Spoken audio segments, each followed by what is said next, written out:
There's a safe deposit box with my name on it. I never opened it, and now it holds the key to my past. My mission at the bank was very trivial in nature. I simply wanted to update my address after moving to a new city. I thought it would go smoothly. To my surprise, the bank teller's facial expression completely shifted while she typed on her computer. After a moment of hesitation, she looked up at me and was visibly confused. "Ms. Anderson," she said slowly, "it appears that you have a safe deposit box with us." I have to admit, I was confused. "I'm sorry, but I have never opened a safe deposit box with this bank." The teller looked at her screen again. "The box is definitely registered under your name and ID," she insisted. "Would you like to access it now? This isn't correct. Why would I have a box that I didn't know about?" My curiosity quickly outweighed my hesitation. "Yes," I said, trying to sound calm. "I would like to see it." The teller escorted me to a small, poorly lit room at the back of the bank. She asked me to sign a form and handed me a key. "The box is number 147, she said. "Please let us know when you're done." I nodded. Approaching the row of metal drawers, I located box 147. I proceeded to unlock the drawer with the key, and when I opened it, I found a small, weathered metal box setting. I focused, my hand positioned above the box. I did not know what was in it, however. A chill ran up my spine. With caution, I lifted the lid and looked inside. What I found made my jaw drop in astonishment. Inside the box were several items: an old, weather-beaten leather journal, a small stack of photographs tied together with ribbon, and a folded piece of paper that looked like a letter. L.A. My initials were embossed on the cover, I noticed as I picked up the journal. My hands trembled as I opened it to the first page. The first paragraph was dated nearly 25 years before. This was long before I was capable of writing anything. The writing was gentle, yet distinct. The first entry is dated almost 25 years ago, long before I was able to write. "Dear Lora, my daughter, someday you will discover this and grasp everything. I wish this helps you unravel the reality." My heart races in suspense. The journal was meant for me, but who wrote it? I started to move my stare across the pages. She talked about her life, the hardships and the sacrifices that she had to make throughout her life. Changing homes so often and buying new identities had their secrets too. And like everything else, the last pages sent a chill down my back too. "It was crucial that I let you go in order for you to be safe. Everything was getting too close for comfort. I only hope that one day you will forgive me and understand why I had to do what I did." My hands were losing feeling as I reversed to flip my life history, thinking what if questions. My birth mother? Is that even possible? The vague memories my adoptive parents chose to share regarding me have always kept me in a limbo. Is my life a cruel joke? But told a little differently would probably get rid of me. Then, I took the photographs, where I saw a woman who held a child in her arm, with kind eyes and a sad smile. In one photograph, she was standing right next to a man, and although his face is partially covered, they appear to be young. It seems like they were always on their toes, as if they were expecting danger around them. In the end, I unfolded the letter, which was unusual and short. "Lora, if you are reading this, then you found the box. Enclosed, you have the key to your past. The answers lie in the place where the roses never fade. Trust no one. Be safe. LM, if you do not follow our channel, you might miss it forever. But if you are a subscriber, then congratulations. You will always have the most fascinating stories whenever you are in the mood to watch and listen." I was staring at the letter and my hands could not stop shaking. What is the place where roses never fade mean? And who on earth is L.M? The bizarre message only adds depth to the mystery. I felt strangely scared and anxious at the same time. If this letter had truly come from my mother, it suggests that my past is far more intricate than I could have ever imagined. I took the contents of the box and left the bank, my thoughts foggy and confused to say the least. But for the next few days, I was analyzing the journal, hoping to find additional clues. So far, it detailed a life of parallel actions, a life of running away from something persistent or someone. The author wrote of name changes, devotion to disguises, and an unshakable fear of capture. It was obvious she had been evading some sort of danger, but the entries never clarified what that danger was, or who in fact posed the threat. I just could not stop thinking about the place where the roses never fade, hot on the capture of the quote. To me, it sounded almost majestic, romantic if you will. But honestly, I had no idea where it could possibly be. I sift through the journal looking for any roses or gardens, anything that remotely resembles my imagination. Then finally, one entry perfectly captured my attention. It mentioned a place called Rosewood, a town where my birth mother had stayed for a few years when I was very young. The lead I had in mind pointed towards Rosewood, so I decided to head there. It was time for me to clear up what happened there and how it connected to me.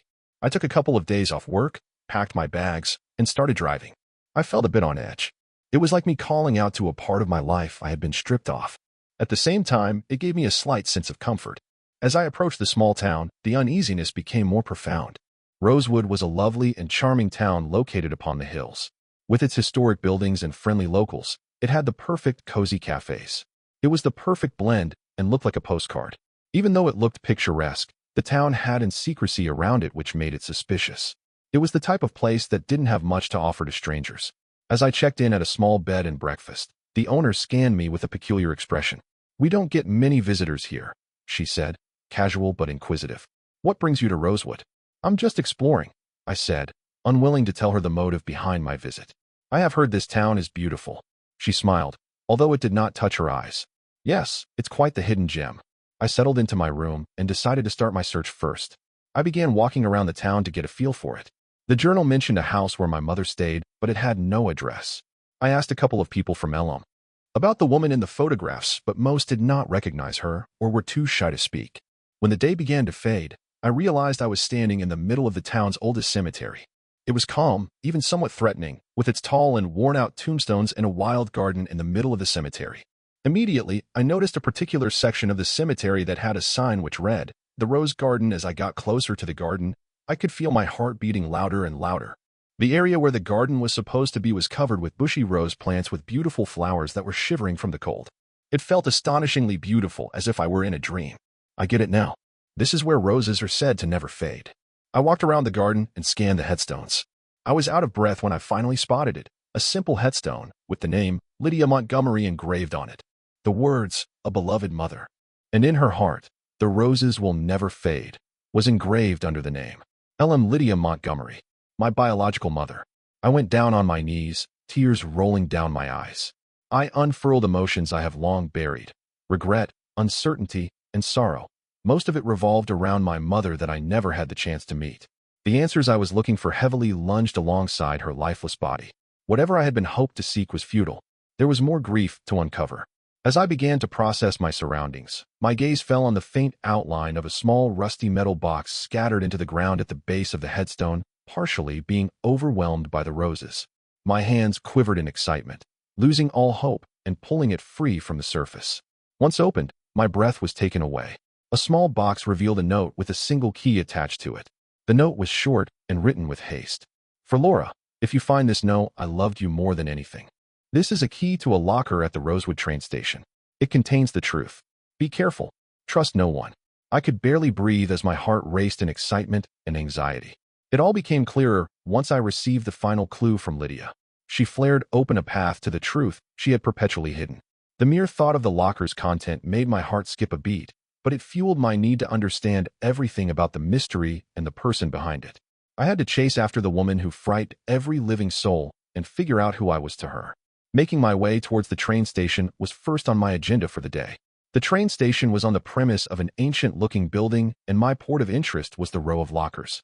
With bated breaths, my hands felt clammy as I shakily pulled the door of the assigned locker after putting the key in. What I expected to be a tattered bag was instead an envelope. As I tore into the envelope, hungry for the contents which I knew would overflow with information about my family, the nation, and the reason why I have been living a ghost-like existence, I felt a myriad of new newspaper clippings, photographs, and some official documents that looked like they were ripped straight from the office of a higher authority within the government. The little pieces of paper all told a distinct story of their own. Lydia had been embroiled in a case against a pharmaceutical giant. The clippings detailed the illegal drug trials that led to death and illness of numerous people. Lydia had been a whistleblower, one of the company's employees who possessed incriminating information against the company. The documents hinted that the corporation had silenced her at all costs, which meant threat and intimidation were at their disposal. The moving around and new identities all make sense now. Lydia had been fighting to safeguard herself and me from people who sought to suppress her. The last document I found in the envelope was a birth certificate, my birth certificate. But rather than the name I had been brought up under, my original name, Lora Montgomery, was mentioned. As the revelations unraveled, emotions clouded me. To keep me safe, Lydia had to abandon me, which allowed me to escape the horrors my actions would have brought forth. I now understand that she was the one who had to live in dread, sacrifice everything so I can live a really life. But now, with the proof she had stowed away, I understood that the menace was still lurking. I had come across a reality which was capable of destroying lives, a fact which very rich people had tried to suppress. And now that the cat was out of the bag, I was definitely in jeopardy. My mind was churning with a billion thoughts on how I was to approach the situation. That is why I left Rosewood and decided to deal with it head on. I couldn't bring myself to just brush this off. Lydia had sacrificed and lost everything for the sake of revealing the truth, and I felt a strong obligation to complete what she had initiated. First, I reached out to a journalist I had some faith in, who I knew was anti-corruption and anti-injustice. I revealed everything to them, including the evidence that Lydia left behind. In the following weeks, an investigation began. Outrageous legal actions were taken against the pharmaceutical company. The scandal of the company led the public to revolt. Lydia's story became a headline as well as a brave whistleblower who risked her life to save others was the title. She deserves that attention, and all saviors who come forward to help others, even if it is too late for them to be helped. My identity was a puzzle that I found difficult to solve. I was no longer just Lora Anderson. I was Lora Montgomery, the daughter of a mother who had fought and kept a lot hidden. It was a heavy burden to bear, but in the end, it was mine.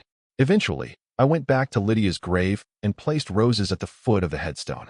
I stood still, sensing something towards her that I had never felt before. She had lived in shadows, but her truth had finally surfaced. All throughout, she loved me enough to keep me safe, even if that meant giving me up.